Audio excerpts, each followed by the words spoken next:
బాగా ఆలోచించి చెబుతున్నానమ్మా. తమ్ముడి చేతులు ఇంత డబ్బు పెట్టడం వాడికి మనకి మంచిది కాదు అన్నాడు రాఘవేంద్రరావు. ఎందుకని? వాడు మనిషి మంచివాడే, కానీ ఇతరుల ప్రభావానికి సులభంగా లొంగిపోతాడు. అలాంటి వాణ్ణి ఇంట్లోనే ఉంచి మన కంట్రోల్లో పెట్టుకోవాలి, కానీ వేలకు వేలిచ్చి పొరుగులు పంపిస్తే డబ్బుకు డబ్బు పోతుంది, వాడు చెడిపోతాడు. నీ బాధ తమ్ముడు గురించా, డబ్బు గురించా? రెండింటి గురించి. నాకంటే ఎక్కువ తెలుసా నీకు రెండింటి గురించి? రాఘవేంద్రరావు మాట్లాడకుండా మౌనం వహించాడు. చూడురోయ్, తమ్ముడు చెడిపోతాడో చెడిపోతాడో అన్నవే కానీ వాడి సమర్థతను గుర్తించలేదు నువ్వు. ఉద్యోగం పోతే సులువుగా ఇంకో ఉద్యోగం సంపాదిస్తున్నాడు. ఉద్యోగాలు వద్దంటే మానేసి గత 6-7 ఏళ్లుగా వ్యాపారం చేస్తున్నాడు. రాజ్యలక్ష్మమ్మ మాటల్లో కలగజేసుకుని, అది జాయింట్ వ్యాపారం కాబట్టి ఇన్నాళ్ళు నడిచిందమ్మా. అందులో వీడి ప్రతిభేమీ లేదు. అంతా ఆ రంగారావు గారే చూసుకుంటున్నారు. పెట్టుబడి డబ్బులు మనమిచ్చాం. ఆ రంగారావు గారి షాపులో కాసేపు కూర్చున్నందుకు వీడికి నెల జీతం ఇంతనిస్తున్నారు. వీడికి ఆ పద్ధతి నచ్చడం లేదు. వ్యాపారం మానేసి కాంట్రాక్టులు చేస్తానని చాలా కాలంగా పాడుతున్నాడు. నేనొకసారి పిలిచి దెబ్బలాడాను కూడా.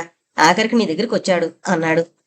తల్లిని బ్రతుకున్నాను కాబట్టి నా దగ్గరికి వచ్చాడు, లేకపోతే ఏం చేసేవాడో అంది రాజ్యలక్ష్మమ్మ బాధను నిష్ఠూరంతో మేళవించి. రాఘవేంద్రరావు ముఖం బాధగా అయిపోయింది. అలాంటి మాటలు ఎందుకంటావు? నాకు మాత్రం తమ్ముడంటే అభిమానం లేదనుకున్నావా? నీకంత అభిమానంగా ఉంటే వాడి వాటా అంతా అణాపైసలతో లెక్కగట్టి వాడి ముఖాన పారేస్తాను. విడిపోవాలని నీకు సరదాగా ఉండొచ్చు, కానీ నా కంఠంలో ప్రాణం ఉండగా అందుకు అంగీకరించను అంది రాజ్యలక్ష్మమ్మ దురుసుగా. తల్లితో ఎలా మాట్లాడాలో రాఘవేంద్రరావుకు తెలియదు. తల్లితోనే కాదు, బయట కూడా ఎలా వ్యవహరించాలో అతనికి తెలియదు. చాలా విషయాల్లో అతను భార్య సహాయాన్ని తీసుకుంటాడు. రాఘవేంద్రరావుది అదో రకం వింత మనస్తత్వం. అతనికి తన జీవితం తప్ప మరేదీ పట్టదు. అలాగని స్వార్థపరుడు కాదు. స్వయం నిర్ణయాలు తీసుకోవడం అతనికి ఇష్టం ఉండదు. చిన్నప్పటి నుంచి తల్లి ఏది చెబితే అది చేయడమే అతని అలవాటు. తను ఓ నిర్ణయం తీసుకుని పని చేయగలడని కూడా అతనికి తెలీదు. వ్యవసాయం ఆరంభించిన కొత్తలో అతను 1-2 పర్యాయాలు స్వయం నిర్ణయాలు తీసుకుని తల్లి చేత చీవాట్లు తిన్నాడు. తల్లి కూడా అతనికి ఇలా చేయమని చెప్పడమే కాని ఏం చేద్దామని అతనితో ఎన్నడూ సంప్రదించి ఎరుగదు. భార్య వచ్చినప్పటి నుంచి అతని పరిస్థితి ఇంకా ఘోరమైంది. మీనాక్షి భర్తను పూర్తిగా తన చెప్పు చేతల్లోకి తీసుకుంది. వేరు కాపురం కావడం మూలాను, స్వయం నిర్ణయ శక్తి లేకపోవడం వల్లను రాఘవేంద్రరావు ఒక చేతిలోంచి ఇంకో చేతిలోకి మారాడు. అతను ఏ పని చేసినా అందుకు మీనాక్షి ఏదో వంక పెట్టేది. తను దేనికి పనికిరాని వాణ్ణన్న అభిప్రాయం నానాటికి అతనిలో బలపడసాగింది. ఆ అభిప్రాయం క్రమంగా అతన్ని వ్యవహార విషయాల్లో బలహీనుని చేసింది. భార్యనో తల్లినో సంప్రదించకుండా అతను ఏ పని చేయడు. ఎవరైనా బయటవారు అతని వద్దకు సలహా సంప్రదింపులకొస్తే అతను ముందుగా భయపడేవాడు. తర్వాత ఎలాగో భార్యను రంగంలోకి దింపేవాడు. రాఘవేంద్రరావు పరిస్థితి ఏ విధంగా తయారైందంటే ఎక్కడికి వెళ్లినా అతడికి తోడు అవసరం. బస్సు ప్రయాణం చేస్తే టికెట్ తీసి పెట్టడం కోసం అతను తోడుగా మనిషిని తెచ్చుకుంటాడు. బస్సు ప్రయాణం ఒకటే కాదు, హోటల్కు వెళ్ళినా సినిమాకు వెళ్ళినా అంతే. ఈ కారణంగా అతను తోడులేందే బస్సు ఎక్కడు, సినిమా చూడడం, హోటల్లో టిఫిన్ చేయడు. ఇప్పుడు తమ్ముడి కాంట్రాక్టుల విషయంలో కూడా భార్య చెప్పిన మాటలే అతను తల్లి వద్ద వల్లిస్తున్నాడు. ఆస్తి ఏమైనా అతనికి పెద్ద బాధ లేదు. ఆ విషయం అతను అట్టే ఆలోచించనైనా లేదు. మీనాక్షి మాత్రం డబ్బు ఇవ్వాల్సిన పక్షంలో అందులో నష్టం వస్తే అది పూర్తిగా కృష్ణారావే భరించాల్సి ఉంటుందని అత్తగారికి చెప్పమని మరీ మరీ చెప్పింది. అసలు ఈ విషయం అత్తా కోడళ్ళిద్దరూ చర్చించుకుంటే సరిపోతుంది, కానీ రాజ్యలక్ష్మమ్మ అందుకు అంగీకరించదు. తను ఆస్తి వ్యవహారాలు కొడుకులతో తప్ప ముచ్చటించనని ఆవిడెప్పుడో చెప్పేసింది. అందుకు కారణం మీనాక్షికున్న తెలివితేటల్లో మీనాక్షి రాజ్యలక్ష్మమ్మకు తీసిపోదు. మీనాక్షికి పెత్తనమిస్తే తన మాట సాగదని రాజ్యలక్ష్మమ్మకు తెలుసు. మీనాక్షి ఎన్ని చెప్పి పంపినా కొడుకు బలహీనత ఆవిడకి తెలుసు. తన మాట అతన్ని ఎలా ఒప్పించాలో ఆవిడకి తెలుసును. అందుకే ఆవిడ తమ సంభాషణల మధ్యకు కోడల్ని రానివ్వదు. సంసారం వృద్ధి పొందాలంటే ఇంట్లో నలుగురు అనుకుని ఏ పనైనా చెయ్యాలి అని మీనాక్షి అంటే అది మన సాంప్రదాయానికే విరుద్ధం అంటుంది రాజ్యలక్ష్మమ్మ. మాతృభక్తి విషయంలో రాఘవేంద్రరావు పురాణ పురుషుల్ని మించినవాడు. ఈ ఒక్క విషయంలోనూ అతను భార్యను కూడా లెక్క చేయడు. తల్లి తనను అపార్థం చేసుకున్నా, ఆవిడ తనపై నింద వేసినా అతను ఏమాత్రం సహించలేడు. ఆ నింద తొలగించుకోవడానికి, అపార్థం పోవడానికి అతను ఏమైనా చేస్తాడు.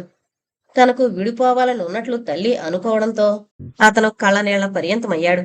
నిలబడ్డవాడల్లా చటుకున చతికిలు పడిపోయి, నా కంఠంలో ప్రాణముండగా విడిపోవడం ప్రసక్తి రాణిస్తానా అమ్మా అన్నాడు. రాజ్యలక్ష్మమ్మ అతని ముఖంలోని బాధను చూసి, నీ మీద నమ్మకముందిరా నాకు, కానీ ఇంట్లో రోజు ఆడది పోరుతూ ఉంటే ఎలాంటి మనసైనా మారిపోతుంది. అసలే నువ్వు మెతకవాడివి, అందుకని అలాగన్నానంతే కాని వేరే అభిప్రాయం ఏమీ లేదు నాకు అని అనునయించింది. తర్వాత నెమ్మదిగా, అయినా దానికేముందిరా, ఓ 10,000 వాడికిస్తావు, సంపాదించుకుని బాగుపడ్డా సరే సరే, లేదు వాడి వాటాలో నష్టం కింద పొద్దు రాసేయ్ అంది సమస్యను తేల్చేస్తూ. ఇదే విషయం మీనాక్షి కూడా అతనికి చెప్పింది. అయినా తల్లి మాట్లాడిన పద్ధతికి అతనిలో బలహీనత మేల్కొంది. అలా గనకమ్మా, మన ఇంట్లో ఇన్ని వాటాలంటూ లేవు, ఏదైనా ఉమ్మడి ఖర్చు కిందే లెక్క అనేశాడు చటుకున. నీ మనసు నాకు తెలీదు అంది రాజ్యలక్ష్మమ్మ ఆప్యాయంగా. బరువెక్కిన మనసుతోనే ఆ ఏర్పాట్లు చేయడానికి బయలుదేరాడు రాఘవేంద్రరావు. కృష్ణారావు 10,000 తీసుకుని పొరుగురు బయలుదేరే రోజునే మాలతికి పురుడొచ్చింది. మళ్ళీ ఆడపిల్లే పుట్టింది. ఎక్కువగా విచారించకపోయినా మాలతికి పెద్ద సంతోషం కూడా కలగలేది పర్యాయం. ఈసరికి ఇలాగే అయింది. నీ కడుపున కూడా ఓ మగనలుసు పుడితే బాగుండని చూస్తున్నాను. ఆ భగవంతుడికి ఎప్పటికి కలిగేనో దయ అనుకుంది రాజ్యలక్ష్మమ్మ. మగనలుసు పుట్టి ఏం చేస్తాడో, వాడి కోసం అందరూ ఎందుకింత తప్పించిపోతున్నారో కృష్ణకి తెలియలేదు. అయినా మాలతికి మళ్లీ కూతురు పుట్టడం అతనికి కొంత అసంతృప్తిని కలిగించింది. అయితే అందంగా బొద్దుగా ఉన్న ఆ పాపను చూస్తే అతనికి సంతోషం కలిగింది. అదే సంతోషాన్ని మాలతి కూడా పొందడం లేదని అతను గుర్తించి, పిన్ని, పాప చక్కగా ఉంది కదూ, దీన్ని చూసి సంతోషించడానికి బదులు మగపిల్లవాడు పుట్టలేదని బాధపడతారేం అని అడిగాడు. ఇప్పటికిద్దరు ఆడపిల్లలున్నారు కదా, మళ్ళీ ఆడపిల్లే పుడితే నిరుత్సాహంగా ఉంటుంది మరి. పిల్లలకి అస్తమాను ఒకే బొమ్మతో ఆడడం విసుగ్గా ఉంటుంది కదా అంది మాలతి. అవుననుకో, కానీ ఇది కొత్త బొమ్మ కదా అన్నాడు కృష్ణ. మగపిల్లవాడైతే ముసలాళ్ళమయ్యాక మమ్మల్ని సొప్పెడతాడు, ఆడపిల్లలైతే అత్తరిళ్లకు పోతారు అంది మాలతి. అంతేనా? అందుకైతే నేను లేనా? నేను మిమ్మల్ని బాగా చూస్తానని నమ్మకం లేదా అన్నాడు కృష్ణ. చిన్నప్పటి మాటలు వేరు, పెద్దయ్యాక వేరు. ఇప్పుడు నీకేమీ తెలియక ఇలాగంటున్నావు. రేపు నిజంగా పెద్దయ్యాక నీకు నీ తల్లిదండ్రులే బరువు కావచ్చు అంది మాలతి. అంటే అన్నాడు కృష్ణ. నువ్వింకా చిన్నవాడివి, ఏం తెలీదులే. ముసలాళ్ళమయ్యాక మమ్మల్ని చూస్తానన్నావు, ఆ మాటే చాలు. అయినా నువ్వు చాలా మంచివాడివి, అందరిలా ఎందుకుంటావు అంటూ మాట మార్చేసింది మాలతి. అయినా కృష్ణకి అనుమానం రానే వచ్చింది. తను పెద్దయ్యాక ఏమవుతుంది? తను తన వారు అంటూ విడిపోతాడా? ఇప్పుడున్న అనురాగ బంధాలన్నీ మరిచిపోతాడా? అతనికి బాబాయిల పిల్లలంటే ప్రాణం. వాళ్ళందర్నీ ఆటలాడిస్తాడు. వీలున్నప్పుడల్లా కథలు చెబుతాడు. ఊళ్ళో టూరింగ్ ట్యాకీస్లో సినిమాలకు తీసుకువెళతాడు. జీవితం అనగానే తల్లిదండ్రుల కంటే ధవళేశ్వరం ఇంట్లోని వాతావరణమే గుర్తుకొస్తుంది అతనికి. అయితే ఇది శాశ్వతం కాదా? ఇందులోంచి తప్పుకుని తను ఏకాకైపోతాడా? తలుచుకుంటే అతనికి బాధ కలిగింది. మాలతి పిన్ని, పద్మ పిన్ని నా దగ్గరే ఉండాలి. మా అమ్మ ఎప్పుడు ఇలాగే ఉండాలి. నా జీవితం ఇలాగే నడవాలి. ఇప్పుడున్న ఈ జీవితం ఎంతో బాగుంది, దీన్ని తను వదులుకోలేడు. కృష్ణ మెదడు ఆలోచనలతో బురవెక్కగా ఈ విషయం చర్చించడానికి లక్ష్మి వద్దకు వెళ్ళాడు.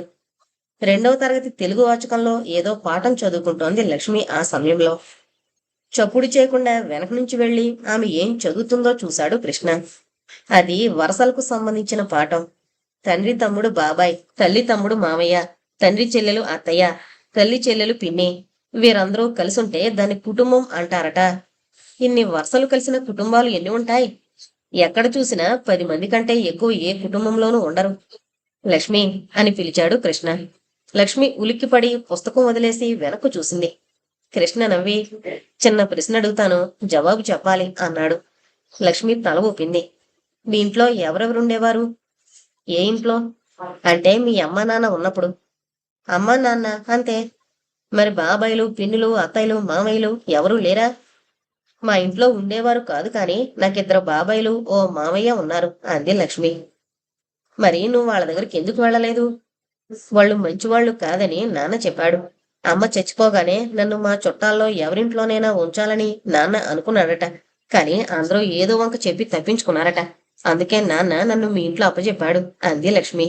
ఆమె ముఖంలో బాధ స్పష్టంగా కనిపించింది. మరి మీ అమ్మన్నప్పుడు నీతో ఎవరూ ప్రేమగా మాట్లాడేవారు కాదా? చాలా ప్రేమగా మాట్లాడేవారు, కానీ అప్పుడు వేరు, ఇప్పుడు వేరు. అప్పుడైతే నన్ను పోషించనక్కర్లేదు, అందుకని 1-2 సార్లు వాళ్ళెళ్ళ కూడా తీసుకువెళ్లి ఉంచుకున్నారు. ఇప్పుడైతే నన్ను పోషించాలి కదా, అందుకని ఎవరూ నన్ను గురించి కూడా అడగడం లేదు. అలాగని నాన్న చెప్పాడు అంది లక్ష్మి.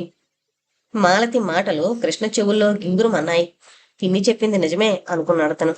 ప్రత్యక్ష సాక్షిలా లక్ష్మి ఎదురుగా కనిపిస్తోంది. 4th ఫారం పరీక్షలు రాశాక తల్లిదండ్రులున్న ఊరికి వెళ్ళాడు కృష్ణ. అతన్ని చూడగానే ఇంత ముఖం చేసుకుని పలకరించింది మీనాక్షి. రాఘవేంద్రరావు ముఖం సంతోషమైంది, కానీ అతను కొడుకుని పలకరించలేదు. పిల్లలిద్దరూ ఎగిరి గంతులు వేశారు. అన్నయ్య అంటే వాళ్లకు చాలా ఇష్టం. రాజశేఖరం అక్కడే 4వ తరగతి చదువుతున్నాడు. రాజ్యలక్ష్మికి ఆలొస్తున్నాయి. ఏరా, నీకెంతసేపు మా అమ్మ దృష్టే కాని సెలవులిచ్చి వారం రోజులు దాటింది కదా, వెంటనే బయలుదేరి రావద్దు అంది మీనాక్షి. రావాలనే ఉందమ్మా, కానీ మామ నన్ను వదిలి ఉండలేదు. నేను బయలుదేరుతుంటే ఆవిడ కన్నీళ్లు పెట్టుకుని 10 రోజుల్లో వచ్చేస్తావు కదూ అని మరీ అందమ్మా అన్నాడు కృష్ణ. వెర్రిపినుగువి, అదంతా నీ మీద అభిమానమే అనుకుంటావు. నువ్వు లేకపోతే వాళ్ళకు క్షణం కూడా గడవదు. నేను చూస్తూనే ఉంటాను కదా. గుమ్మంలోకి రావడం ఏమిటి, వీధి గుమ్మంలోంచే పని చెప్పి బజార్లోకి పంపించేస్తారు. పసివాడన్న జాలీనా లేదు, ఎలా అరుచుకుపోయావు. అటు చదువు ఇటు పనులు అంటూ కొడుకుని దగ్గరగా తీసుకుంది మీనాక్షి. పాపం మామనేమి అనకే, నాకు జ్వరం వచ్చిందంటే కళ్ళల్లో ఒత్తులు వేసుకుని నా మంచం దగ్గరే కూర్చుంటుంది. పనులు అవసరం కొద్దీ చెబుతుంది తప్పితే బాధించాలని చెప్పదు. నాకు అక్కడ బాగానే ఉంది. మీరిక్కడ ఉండిపోవడం వలన చూడాలని రావడం తప్పితే నాకు అక్కడే ఎంతో బాగుంటుంది. ఏడుసావులే, ఆయనకాయన నీకు నువ్వు అంతా మామ మనుషులే. ఈ రోజు నీకు ఇష్టమని కొబ్బరికాయ పచ్చడి చేశాను అంటూ మామూలు మాటల్లోకి దిగింది మీనాక్షి కొడుకుతో. అత్తగారంటే ప్రత్యేకమైన కోపమేది లేకపోయినా తన కొడుకు వాళ్ళ దగ్గర కష్టపడుతున్నాడన్న నమ్మకం బాగా ఉంది మీనాక్షికి. పసివాడికి ఈడుకు మించి పనులు చెబుతున్నారని ఆమె కోపం. మాతృత్వపు స్వార్థానికి సంబంధించిన ఆగ్రహం తప్పితే తోటి కోడళ్ల మీద కాని అత్తగారి మీద కాని ఆమెకు ఏహేభావం లేదు. అయితే కొడుకును మాత్రం వచ్చినప్పుడల్లా అక్కడి విశేషాలు అడుగుతూ అత్తగారిని తోటి కోడళ్లను నేరస్తుల్ని చేయడానికి ప్రయత్నిస్తుంది. కొడుకు తన ప్రయత్నాలకు సహకరించాలని ఆశిస్తుంది. అయితే అతను సహకరించాడు. విసుగుపోయి ఊరుకుంటున్నామే. కృష్ణ రాత్రి తమ్ముడికి చెల్లెలకి కథ చెబుతానన్నాడు. అందువల్ల వాళ్ళు ప్రత్యేకంగా ఎదురు చూస్తున్నారు.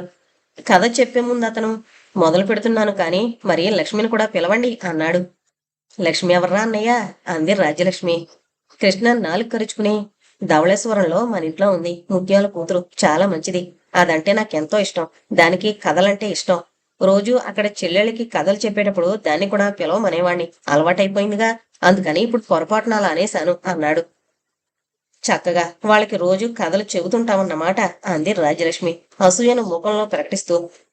ఆ కథలన్నీ నువ్వు మళ్ళీ ధవళేశ్వరం వెళ్లేలోగా చెప్పేయాలి, లేకపోతే నేను ఊరుకోను. కృష్ణ అప్పటికి వాళ్లకో 2 కథలు చెప్పాడు. నువ్వింత బాగా చెబుతావా? రాజన్నయ్యకు కథలు చెప్పడమే సరిగ్గా రాదు అంది రాజ్యలక్ష్మి. రాజన్నయ్య అనగా రాజశేఖరం. లక్ష్మి కూడా నన్ను ఇలాగే మెచ్చుకుంటుంది అన్నాడు కృష్ణ గర్వంగా. అతను వీలున్నప్పుడల్లా లక్ష్మిని గురించి వాళ్ళిద్దరికీ చాలా చెప్పాడు. లక్ష్మికి కృష్ణ అంటే చాలా శ్రద్ధ. అతని పని ఒక్కటి కూడా మరిచిపోకుండా చేసి పెడుతుంది. ఎన్ని పనుల్లో ఉన్నా అతని సంగతి మరిచిపోదు. ఆమెకు చదువంటే చాలా శ్రద్ధ. ఇప్పుడు తెలుగు చదవడమూ రాయడమూ బాగా వచ్చింది. ఈ సంవత్సరం మామ నొప్పించి ఎలాగోలా స్కూల్లో చేర్పించాలి అనుకుంటున్నాడు అతను. అందు గురించి ఓ పథకం కూడా తయారు చేసి ఉంచాడు. ఏంట్రాది అన్నాడు రాజశేఖరం. నువ్వింకా చిన్నవాడివి, పెద్దవాళ్ల వ్యవహారాల్లో జోక్యం కలగజేసుకోకూడదు అన్నాడు ఆరిందలా కృష్ణ. అయినా లక్ష్మి చదువుకుంటే మనకేం లాభంరా అంది రాజ్యలక్ష్మి. లక్ష్మికి చదువుకోవాలనుంది, కానీ చదువుకోలేకపోతోంది. దాని కోరిక తీరిస్తే మనకు పుణ్యం వస్తుంది అన్నాడు కృష్ణ. దాని చదువుకు మామ అడ్డు చెబుతోంది కదా, అయితే మామకు పాపం రాదు? వస్తుంది, చాలా పాపం వస్తుంది. కానీ మా అమ్మ రోజు దేవుడికి దండం పెట్టుకుంటుంది కదా, అంచేత పాపమంతా పోతుంది అన్నాడు కృష్ణ. అయితే మనం కూడా పాపం చేసి దేవుడికి దండం పెట్టేస్తే ఆ పాపం పోతుందా అంది రాజ్యలక్ష్మి ఏదో ఆలోచిస్తూ. పోతుంది. అయితే ఇప్పుడే వస్తానండు, ఇంకో కథ మొదలు పెట్టేయకూడదు మరి అంటూ ఆమె లోపలికి వెళ్లి ఓ నిమిషంలో తిరిగొచ్చింది. ఏం చేశావే అన్నాడు కృష్ణ. పొద్దున్న నేను సీతకోక చిలుకని పట్టుకున్నాను. ఆడిద్దామని అనుకున్నాను కానీ అది చచ్చిపోయింది. అలా పురుగులను బాధ పెట్టి చంపితే పాపం వస్తుందని అమ్మంది. నాకు చాలా భయం వేసింది. ఇప్పుడు ఆ విషయం గుర్తుకొచ్చింది. వెళ్ళి దేవుడికి దండం పెట్టుకుని వచ్చాను అంది రాజ్యలక్ష్మి. కృష్ణకి నవ్వొచ్చింది. అయితే రేపు మళ్ళీ ఇంకో సీతాకోక చిలుకని పట్టుకుంటావా? పట్టుకుంటే పట్టుకుంటాను, దేవుడున్నాడుగా అంది రాజ్యలక్ష్మి. ఈ వాళ్ళకి ఇంకా కథలు లేవు అంటూ అతను ఆలోచనలో పడ్డాడు. దేవుడి గురించి పెద్దలు చెప్పే విషయాలు ఒకదాంతో ఒకటి పొంతన లేనివిగా అతనికి తోస్తుంటుంది. ధర్మరాజు చిన్న అబద్ధమాడినందుకు నరకాన్ని చూడాల్సి వచ్చింది. ఇంకొకడు దొంగతనం చేద్దామని శివరాత్రి నాడు జాగరణ చేస్తే వాడికి అన్ని పాపాలు నశించి కైలాసం చేరుకున్నాడు. దీన్ని బట్టి ఏమనుకోవాలి? ఎన్ని పాపాలు చేసినా ఒక్క దండంతో పోతాయనుకోవాలా? ఎన్ని పుణ్యాలు చేసినా పాప ఫలితం వేరుగానే ఉంటుందనుకోవాలా? ఇక్కడ చేసిన నేరాలకు అక్కడ సంజేషి ఇచ్చుకోవాలని తరచుగా అంటుండే మా అమ్మ అప్పుడప్పుడు స్వర్గ నరకాలు వేరే ఎక్కడో లేవు, అన్నీ బ్రతుకుండగానే ఇక్కడే అనుభవిస్తాము అంటుంటుంది. తెలిసి పాపాలు చేయకూడదని చెప్పిన మా అమ్మ తప్పనిసరే ఈసారికి తప్పు చేయాల్సి వచ్చిందని ముందుగానే దేవుడి ముందు లెంపలు వేసుకుని మరీ తప్పు చేస్తుంది. అంతేకాదు తప్పుల విషయంలో కూడా ఈ పెద్దవాళ్ల నిశ్చితాభిప్రాయం అతనికి తెలియడం లేదు. సిగరెట్లు కాల్చడం తప్పు అంటారు, కానీ బాబాయిలిద్దరూ సిగరెట్లు కలుస్తారు. ఆ సంగతి మామకు తండ్రికి కూడా తెలుసు. అయినా వాళ్ళేమీ అనరు. తన ముందు కాల్చడం లేదని తృప్తి చెందుతారు. దాన్నే పెద్ద విశేషంగా చెప్పుకుంటారు.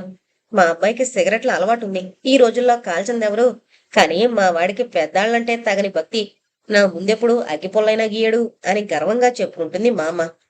అది విన్నప్పుడు తనకొక సందేహం కలిగి, నీ ముందు కాల్చకపోతే నేను కూడా సిగరెట్లు కాల్చొచ్చా మా అమ్మ అని అడిగాడు. మా అమ్మకు చాలా కోపం వచ్చింది. న్యాయమైన తన ప్రశ్నకు ఆవిడకెందుకు కోపం రావాలో అతనికి అర్థం కాలేదు. చెడిన వెధవలు ఎలాగూ చెడ్డారు, నువ్వు మాత్రం ఇలాంటి వెధవలవాట్లు చేసుకోకు అంది మా అమ్మ. ఇంతకీ సిగరెట్లు తాగడం మంచిదా కాదా అన్నది తనకు తేలక బాబాయిలిద్దరినీ అడిగాడు. ఇది చెడు అలవాటని ఎవరన్నారా? తాగి చూస్తే కాని మజా తెలీదు. నీకు కావాలంటే చెప్పు, నేనిస్తాను. నేనిచ్చానని మాత్రం ఇంట్లో చెప్పకు అన్నాడు కృష్ణారావు. తను మాత్రం సిగరెట్ తీసుకోలేదు. వెధవలవాట్రా బాబు, ఇది ఎరక్కపోయి చేసుకున్నాను. ఇప్పుడు కొట్టుకుని వదలడం లేదు. నువ్వు మాత్రం ఎప్పుడు ఈ పోడలవాటు జోలికి పోకు అన్నాడు బాబురావు. ఈ విధంగా కూడా తనకు సిగరెట్ మంచి చెడ్డల గురించి తెలియలేదు. మేస్టర్లు చెప్పే ప్రకారం అది ఆరోగ్యానికి మంచిది కాదు, కాబట్టి అది చెడ్డలవాటు అయి ఉండాలి. ఆ విధంగా చెబితే కృష్ణారావు దానిని అవలీలగా ఖండించేశాడు. కూరల్లో కూడా అన్నీ మన వంటికి మంచివి కావు. కొన్ని అజీర్ణం చేస్తాయి, కొన్ని శ్లేష్మాన్ని పెంచుతాయి. అయినా ఆ విషయాన్ని పట్టించుకోకుండా అన్ని కూరలు తింటున్నాం. ఆరోగ్యం సంగతి చెప్పుకోవాలంటే మనం గోదాట్లో నీరు తాగకూడదు. ఒక పక్క స్నానాల వల్ల ఒంటి మురికి, మరో పక్క బట్టలు ఉతికే వాళ్ల వల్ల బట్టల మురికి, ఇది కాక అశుద్ధాలు, ఇంకా గోదావరి మట్టి, ఎంత ప్రవాహమైనా ఈ మురికి లక్షణాలన్నీ కలిసి గోదావరి నీటిని పాడు చేసేశాయి. అయినా ఆ నీటిని యథాతథంగా సేవిస్తున్న మనం ఆరోగ్యం గురించి కబుర్లు చెప్పడం బాగాలేదు.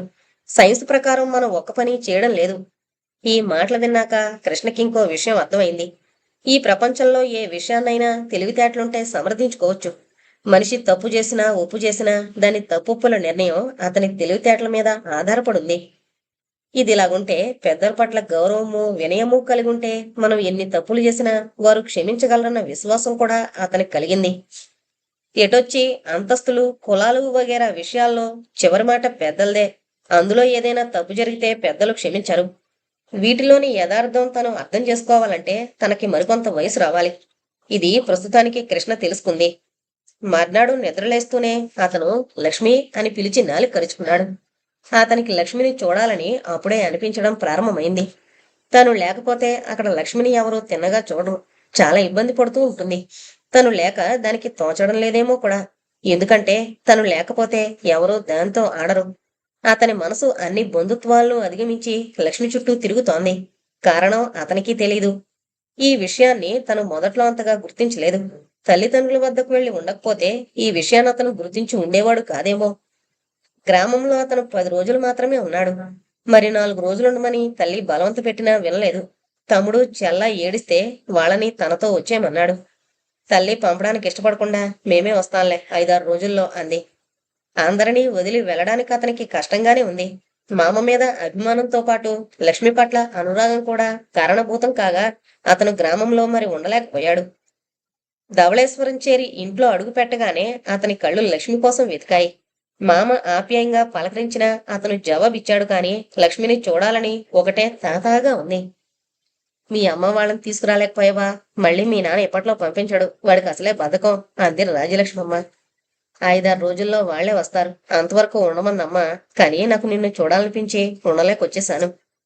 మనవణ్ణి ఆప్యాయంగా దగ్గరకు తీసుకుని, నువ్వు మీనాక్షి కొడుకు కదిరా, నా మనవడివి అంది. ఆ ఇంట్లో అన్ని రకాల బంధుత్వాలు ఆవిడ పేరుతో ముడిపడి ఉండడమే ఆవిడకిష్టం. నేను నీ మనవణ్ణే కాని మా అమ్మ, నీ పొరుగు పోయింది అన్నాడు కృష్ణ ఇంకా కళ్ళతో లక్ష్మి కోసం వెతుకుతూనే. నా పొరుగుకేంరా అంది రాజ్యలక్ష్మమ్మ గర్వంగా. లక్ష్మిని బళ్ళో వేయమని నీకెన్నిసార్లు చెప్పినా వినలేదు. దానికి చదువెందుకులేదు అన్నావు. ఇప్పుడు ఏమైందో తెలుసా? ఏమైందేమిటి? మునసబ్బు గారి తల్లి సుభద్రమ్మ లేదు, ఆవిడ వాళ్ల పని పిల్లని బళ్ళో వేసిందట. మన ఊళ్ళో అంతా గొప్పగా ఈ విషయాన్ని చెప్పుకుంటున్నారు. సుభద్రమ్మ పని మనిషి అంటే అందరిలా కాదు అని ఆవిడ నాతో అంటే నాకు చాలా కోపం వచ్చింది. నాకు కోపం వచ్చిందనైనా ఆవిడ ఊరుకోవాలా? ముత్యాలు మీకు పిల్లనప్పగించి వెళితే మీ మామ దాని చేత అడ్డమైన చాకరీ చేయించుకుంటోందట కదా అంది. నాకెంత కోపం వచ్చిందో చెప్పలేను. అప్పుడు నీ గురించి పొగిడాను. రాజ్యలక్ష్మమ్మ ఇంట్లో మనుషులంటే నీకు తెలీదు. లక్ష్మికి ఇంట్లో ముందుగా చదువు చెబుతున్నాం. ఈ ఏడాది స్కూల్లో చేరుతుంది అన్నాను. ఆవిడ నోరెళ్లబెట్టింది అన్నాడు కృష్ణ. సుభద్రమ్మ పనిపిల్లని బళ్ళో ఎందుకేసిందిరా అంది రాజ్యలక్ష్మమ్మ. అవసరం మామ. ఇంట్లో ఎవరు ఆవిడ మాట వినరు. ఓ ఉత్తరం ముక్క రాసి పెట్టాలన్నా ఆవిడకి ఎవరూ లేరు. అందుకని ఆవిడ పని చేసింది. ఊళ్ళో మనం లక్ష్మిని కష్టపెడుతున్నామని చెప్పుకుంటున్నారేంట్రా అంది రాజ్యలక్ష్మమ్మ బాధగా. అందరూ అనుకోవడం లేదు కానీ కొందరు అనుకుంటున్నారు మామ. అయినా దాన్ని పని మనిషిగా వాడుకోవాల్సిన కర్మ మనకేం పట్టింది? మనకు మనుషులు లేరా ఏం అన్నాడు కృష్ణ ఆరిందలా. రాజ్యలక్ష్మమ్మ ఆలోచిస్తూనే, ఈ విషయం నేను అలా ఆలోచించనే లేదు. లక్ష్మి మన ఇంట్లో ఇలా ఎన్నాళ్ళుంటుంది? దాని భవిష్యత్ ఏమిటి? ముత్యాలగాడు మన గురించి ఒళ్ళు దాచుకోకుండా పనిచేశాడు. కష్టం వచ్చి వాడు కూతుర్ని మనకు అప్పగించి వెళ్ళిపోయాడు. బంధువులందరినీ కాదని వాడు పిల్లని మనకు అప్పగించాడు. అలాంటప్పుడు వాడి నమ్మకాన్ని మనం ఒమ్ము చేయకూడదు. పిల్లను కాస్తో కూస్తో చదివించి ఓ సంబంధం చూసి పెట్టాలి. ఈ ఏడాదే దాన్ని బళ్ళో వెయ్యాలి అనుకుని, ఒరే దానికి ఆలైన వచ్చిరా అంది పైకి కృష్ణతో. దానికి ఏమొచ్చో నీకు నేను చూపిస్తానుండు మామ అంటూ అతను అక్కడి నుంచి కదిలాడు. మనసులో అతనికి చాలా ఉత్సాహంగా ఉంది. లక్ష్మిని చూడబోతున్నానని, ఆమె చదువుకు పునాది పడుతుందని కూడా అతనికి ఆనందంగా ఉంది. ఈలోగా అతని మాటలు విని లక్ష్మి అతన్ని వెతుక్కుంటూ వచ్చింది. ఇద్దరూ ఒకరినొకరు చూసుకున్నారు. క్షణకాలం పాటు ఇద్దరికీ నోట మాట రాలేదు. మాటల్లో వర్ణించలేని ఆనందం ఇద్దరికీ ఒకేసారి కలగడం అందుకు కారణం. అప్పుడే వచ్చేశారా అంది లక్ష్మి. మా అమ్మను చూడాలనిపించి వచ్చేశానని అబద్ధం చెప్పాను కానీ నిజానికి నిన్ను చూడాలనిపించి వచ్చేశాను. అమ్మా నాన్నల దగ్గరున్నా ఇక్కడున్నట్టు లేదు. తమ్ముడితో చెల్లాయితో గడిపినా నీతోలా లేదు. నీకోసమే వచ్చేశాను అన్నాడు కృష్ణ. సరే మీ పిన్నిగారు కూడా ఇలాగే చెబుతారా? లేదు, ఇదొకటే నిజం అన్నాడు కృష్ణ. మీరు నిజం చెబుతున్నారో లేదో నాకెలా తెలుస్తుంది? నాకు మాత్రం మీరు వచ్చేసారనగానే ఎంత సంతోషంగా ఉందో చెప్పలేను అంది లక్ష్మి. లక్ష్మి, తెలుగు పుస్తకం తీసుకుని మామ దగ్గరకు రా. నీ ప్రతాపం మామకు చూపిద్దువు గాని అన్నాడు కృష్ణ. లక్ష్మి చదివిన పద్యాలు పాఠాలు విని ముగ్ధురాలైంది రాజ్యలక్ష్మమ్మ. ఆవిడ అదే పనిగా మెచ్చుకుంటుంటే ఆమె చటుక్కున వంగి ఆవిడకు పాదాభివందనం చేసింది. లక్ష్మిని బడిలో వెయ్యాలని రాజ్యలక్ష్మమ్మ అప్పటికప్పుడు నిర్ణయించుకుంది. కానీ ఆవిడకున్న బాధల్లా మన పనివాడి పిల్ల మన పిల్లలతో పాటు బడికి వెళుతుందే అని మాత్రమే. దీనికి కృష్ణ మంచి పరిష్కారమే చెప్పాడు. అతను చెప్పిన ప్రకారం లక్ష్మి బడికి వెళ్లేటప్పుడు మిగతా పిల్లల పుస్తకాలవి మోస్తుంది. పనిపిల్ల స్థాయిలోనే ఆమె వారిని అనుసరిస్తుంది. వాళ్లతో పాటు తను చదువుకున్న అంతస్తుల తేడా మాత్రం ఈ విధంగా పాటించబడుతుంది. లక్ష్మికి ఏర్పాటు అంతగా నచ్చలేదు. ఆమెకెందుకు నచ్చలేదో కృష్ణకు అర్థం కాలేదు. ఇద్దరం ఒకే వయసు వాళ్ళం, ఒకే స్కూల్కి వెళుతున్నాం. అలాంటప్పుడు ఎవరి పుస్తకాలు వాళ్ళు మోసుకుని వెళ్లొచ్చుగా. ప్రత్యేకంగా తనని పని మనిషి అని ఎందుకు వేలెత్తి చూపాలి? లక్ష్మికి తోచిన ఈ ప్రశ్నలో కొంత న్యాయం ఉన్నప్పటికీ ఈ ప్రశ్న మామ వరకు వెళ్లడం మంచిది కాదని కృష్ణ గుర్తించాడు. ఆ విధంగా లక్ష్మి చదువుకు మోసం రావచ్చు. ఇది నేను చేసిన ఏర్పాటు. నా కోసం నువ్వు దీనికి ఒప్పుకోవాలి అన్నాడతను. ఆ మాట లక్ష్మిపై వేదవాక్కులా పనిచేసింది. అయితే కృష్ణని ఒకటే సందేహం పీడిస్తోంది. అంతవరకు అందరి పట్ల వినయ విధేయతలతో ఉంటూ ఇంట్లో పని మనిషి స్థాయిలో మసులుతూ వచ్చిన లక్ష్మి స్కూల్లో వేస్తామనగానే పని మనిషి స్థాయిలో ఉండడానికి ఎందుకు నొచ్చుకుంది? అతనికి మామ చెప్పిన ముళ్ళ మొక్కలు గుర్తుకొచ్చాయి. వాటిని ఎక్కువగా ఎదగనిస్తే ప్రమాదమంది మామ. లక్ష్మి అసలు సమస్య ఏమిటో ఆమె స్కూల్లో చేరాక అర్థమైంది కృష్ణకి. బాబాయ్ పెద్ద కూతురు పార్వతి 3వ తరగతిలోకి వచ్చింది. లక్ష్మిని పరీక్ష చేసి 3వ తరగతిలో కూర్చునేందుకు అంగీకరించారు. ఇందుకు రాజ్యలక్ష్మమ్మ పట్టుదల ఉంది. ఇద్దరూ ఒకే తరగతిలో చేరితే పుస్తకాలు ఒక సెట్టు కొంటే చాలు కదా అని ఆవిడ అభిప్రాయపడింది. పార్వతికి ఓరవలేని గుణం బాగా ఉంది. అందర్నీ ఏడిపించడం ఆమెకు సరదా. తనతో పాటు తన స్కూల్లోనే తన క్లాసులోనే లక్ష్మి కూర్చోవడం ఆమెకు నచ్చలేదు. లక్ష్మిని ఆమె తన పక్కన కూర్చొనిచ్చేది కాదు. క్లాసు రూమ్ వరకు లక్ష్మి ఆమె పుస్తకాలు మోసుకుని రావాల్సిందే. క్లాసులు అయిపోయాక కూడా పార్వతి తన పుస్తకాలు తీసుకునేది కాదు. లక్ష్మి వచ్చి వాటిని తీయాలి. పార్వతి ఆగడం అంతటితో ఆగేది కాదు. పీరియడ్కి మధ్య సమయంలోనూ ఇంటర్వెల్లప్పుడు ఆమె లక్ష్మి చేత మంచినీళ్లు తెప్పించుకునేది. తను ఏమైనా కొనుక్కోవాలన్నా లేచి వెళ్లేది కాదు. లక్ష్మిని పిలిచి డబ్బులిచ్చి తెమ్మనేది. పోనీ అని తనొక్కరతి పనులు చెప్పి ఊరుకునేది కాదు. తన స్నేహితురాళ్ల పనులు కూడా లక్ష్మి చేత చేయించేది. ఎవరికి ఏ సహాయం చేయడానికి లక్ష్మికి అభ్యంతరం లేదు కానీ వాళ్ళందరినీ తను అమ్మగారు అని పిలవాలి. వాళ్లు మాత్రం తనని పేరుతో అయినా పిలవకుండా ఒసేవంటారు. ఈ కారణంగా లక్ష్మికి స్కూల్ అంటే నరకప్రాయంగా తయారైంది. ఆమె తన బాధనంతటినీ కృష్ణకు చెప్పుకుని చాడీలు చెబుతున్నాను అనుకోకండి, ఇలాగైతే ఎవరికైనా బాధగానే ఉంటుంది కదా అని ఏడ్చింది. పార్వతి స్వభావం కృష్ణకి తెలుసు. ఆమంటే అతనికి ప్రాణం. తన తమ్ముడి కంటే పార్వతి వద్దనే అతనికి చనువు ఎక్కువ. ఇద్దరూ చిన్నప్పటి నుంచి ఒక చోట కలిసి పెరిగిన మూలాన ఇద్దరికీ ఒకరంటే ఒకరికి ఎంతో అభిమానం ఉంది. పార్వతికి అసూయుందని కృష్ణకి తెలుసు. అయితే చెప్పేలా చెప్పి ఆమెను దేనికైనా ఒప్పించవచ్చునని అతనికి అనుభవపూర్వకంగా తెలుసు. అయినా ఇప్పుడు కృష్ణకి చెల్లెలిపైన కోపం వచ్చింది. ఆమెకో పర్యాయం బుద్ధి చెప్పి లక్ష్మిని సంతోషపెట్టాలి అనుకున్నాడు అతను. అందుకే ఓ ఆదివారం మధ్యాహ్నం అతని ఇంట్లో పిల్లలందరినీ చేరదీసి కొత్త ఆట చెబుతానన్నాడు. లక్ష్మితో కలిపి 4 ఆడపిల్లలున్నారు. కృష్ణ మేస్టారు, మిగతా వారిలో ఒకరు పనిపిల్ల, 3 విద్యార్థులు. కృష్ణ 4 చీట్ల మీద పనిపిల్ల అని రాసి మడత పెట్టాడు. ముందుగా పార్వతినొచ్చి చీటి తీయమన్నాడు. పనిపిల్లనొచ్చింది. మిగతా 3 విద్యార్థులు అన్నాడతను. అంతా సంతోషంగా అంగీకరించారు. ఆట ప్రారంభమైంది. ముందు సరదాగా ప్రారంభించిన పార్వతికి ఆట మధ్యలో కోపం వచ్చేసింది. లక్ష్మి తన అక్కసునంతా ఈ ఆటలో తీర్చుకోసాగింది. పేరెట్టి పిలుస్తావేమే, అమ్మగారం లేవు అని 2-3 సార్లు లక్ష్మి పార్వతిని గద్దించేసరికి పార్వతికి కోపం వస్తే పని చేసుకు బ్రతికేదానివి, నీకెంత కోపమైతే ఎలా అని కృష్ణ అగ్నికి ఆజ్యం పోశాడు. మిగతా 2 పిల్లలు భలే భలే అని చప్పట్లు కొట్టారు. పార్వతి అప్పటికి తమాయించుకున్న ఆ ఆట ఎంతోసేపు కొనసాగలేదు. కోపాన్ని ఉక్రోషాన్ని ఆపుకోలేక పార్వతి ఏడుస్తూ మామ దగ్గరకు వెళ్ళిపోయింది.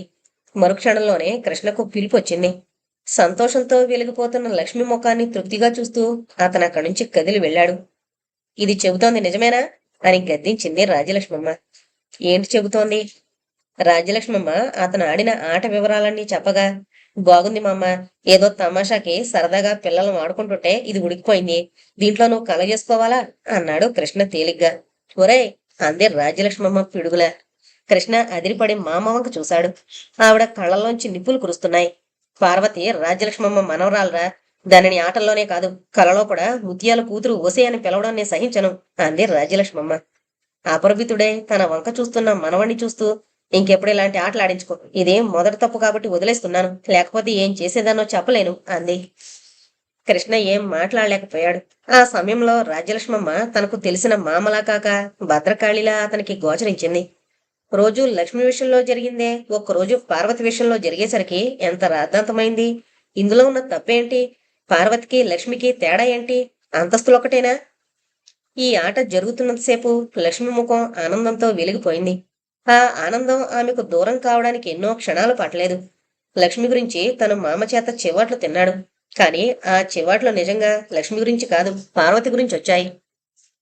ఆ రోజు సాయంత్రం పార్వతి అన్నయ్యను సమీపించి, నీకు నా మీద కోపం వచ్చిందా అని అడిగింది. రాదేంటి అన్నాడు కృష్ణ. మరి దాని చేత అలా అనిపిస్తే నాకు ఉక్రోషం రాదేమిటి? నిన్ను తిట్టించాలని నేను మామకు చెప్పలేదు. మామ లక్ష్మిని తిడుతుందనుకున్నాను. లక్ష్మి నిన్ను అలా అంటుందని నేను అనుకోలేదే. అలా అనాలని దానికి ఎలా తెలిసింది? ఎక్కడో వినుండాలి అన్నాడు కృష్ణ. ఎక్కడేంటి, రోజు నేనే దాన్ని అలా పిలుస్తుంటాను. అందుకే దాని అక్కసంతా ఈవేళ అవకాశం వచ్చింది కదా అని తీర్చేసుకుంది అంది పార్వతి గొప్పగా. అలాగా, ఇంకా ఎలా ఏడిపిస్తుంటావేంటి అన్నాడు. పార్వతికి ఉత్సాహం వచ్చింది. తను స్కూల్లో లక్ష్మిని అలా ఏడిపించేది వివరంగా అన్నకు చెప్పేసింది. అంతా విని, పార్వతి, నువ్వు రోజు లక్ష్మిని ఏడిపిస్తున్నాను అంటున్నావు కదా, ఒక్కసారి లక్ష్మి నిన్ను ఆటలో ఏడిపిస్తేనే నీకంత ఉక్రోషం వచ్చింది కదా, మరి లక్ష్మికి నిజంగా ఎలా ఉంటుందే అన్నాడు. ఏమో నాకు తెలీదు అంది పార్వతి. కృష్ణ నెమ్మదిగా ఆమెకు లక్ష్మి బాధ అర్థమయ్యేలా వివరించి లక్ష్మి ఎంతో మంచిదని నచ్చజెప్పాడు. పార్వతి అంతా విని అర్థం చేసుకున్నట్లే కనపడింది. అంతా అయ్యాక కృష్ణ మరో అస్త్రం కూడా ప్రయోగించాడు. అయినా అది మన పని మనిషి, దాని చేత అందరికీ పనులు చేయించడం ఏమిటి? వాళ్ళెవరైనా నీకింత పిసరు సాయం చేస్తారా? అయినా నీకులా వాళ్లలో ఎంతమందికి సాగుతుంది? అందరిలోకి నువ్వే గొప్పదానివి. ఆ గొప్పతనాన్ని గుర్తించిన వాళ్లతోటే నువ్వు మాట్లాడు, వాళ్ళకే సాయపడు, లేని వాళ్ళకేసి కన్నెత్తేనా చూడకు అన్నాడు కృష్ణ. ఈ మాటలు పార్వతికి నచ్చాయి. అలాగే చేస్తానని మాటిచ్చింది. తర్వాత కృష్ణ లక్ష్మి దగ్గరికి వెళ్ళాడు. నా గురించి మీరు తిట్లు తిన్నారు అంది లక్ష్మి బాధగా. ఏం పర్వాలేదు కాని నీకేమీ తెలీదని తప్పంతా నాదేనని మామకు చెప్పాను. రేపటి నుంచి స్కూల్లో మా చెల్లి ఎవరితోనైనా గొడవ పడితే నువ్వు దానికి తోడుగా ఉండి మాట సాయించాయి. కోపమే కాని మాట తీరువు లేదు దానికి. అలా నువ్వు సాయపడితే నువ్వంటే అది ఇష్టపడుతుంది, నీ బాధలు తప్పుతాయి అన్నాడు. అలాగే చేస్తానని తలూపింది.